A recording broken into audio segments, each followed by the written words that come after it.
Let's talk about Peter. Yes, the Apostle Peter, aka the Rock. He was the leader of the apostles, the one who gave the great confession about Jesus being the Christ.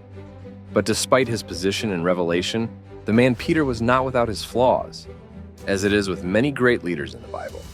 The Bible tells us of his many triumphant moments, but also some of his shortcomings.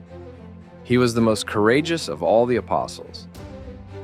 In Matthew chapter 14, verse 22 to 33, after Jesus had fed the 5,000, he told his disciples to get into a boat and go ahead of him to the other side of the sea. Jesus wanted some time alone to pray, so he stayed on the mountainside.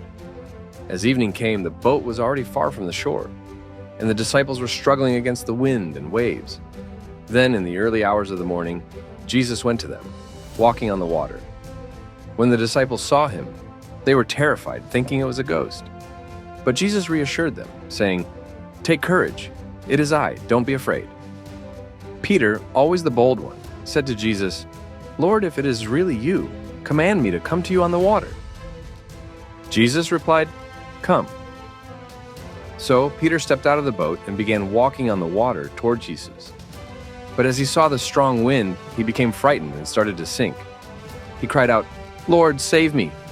Immediately, Jesus reached out his hand and caught Peter, saying, "You of little faith, why did you doubt?"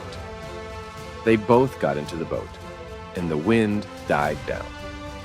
The disciples worshiped Jesus, declaring, "Truly, you are the Son of God." The story of Peter walking on the water is a great reflection of our Christian walk. For a brief moment of time, Peter was able to walk on the water because he took a bold step of faith. But instead of him to focus on Jesus, his focus drifted to the raging sea, and he began to sink because he was overcome with fear. Fear is an enemy to faith. Fear is the number one weapon of the devil. You may have heard before that it is not the water around a ship that sinks it, but the water that gets inside. Whenever we focus too much on the circumstances surrounding our lives, instead of fixing our eyes on Jesus, the author and finisher of our faith, we allow fear into our hearts, and then we start to doubt the power of God. But God has not given us the spirit of fear, but of power and of love and of a sound mind, according to 2 Timothy 1 verse 7.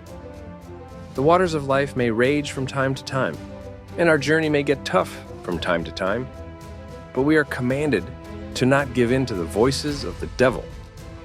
Jesus himself assures us in the book of John, chapter 16, the verse 33, he says, "These things I have spoken to you, that in me ye may have peace.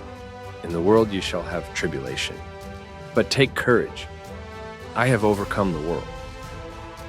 Notice that when Peter realized he was sinking, he cried to Jesus for help, and Jesus reached out to rescue him. That's what a good friend and good shepherd does. He is always ready to rescue us, even in our lowest and weakest moment. In fact, the Bible tells us that the grace of God is sufficient for us, for his power is made perfect in our weakness. 2 Corinthians 12, verse 8. Just like Peter, you too can do the impossible if you take steps of faith. And if you get to a point where you seem to be drowning in the waters of life, cry to him and trust that he will rescue you. If you have been blessed by this message, share with your loved ones so that they too will be blessed.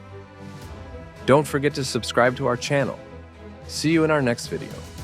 God bless you.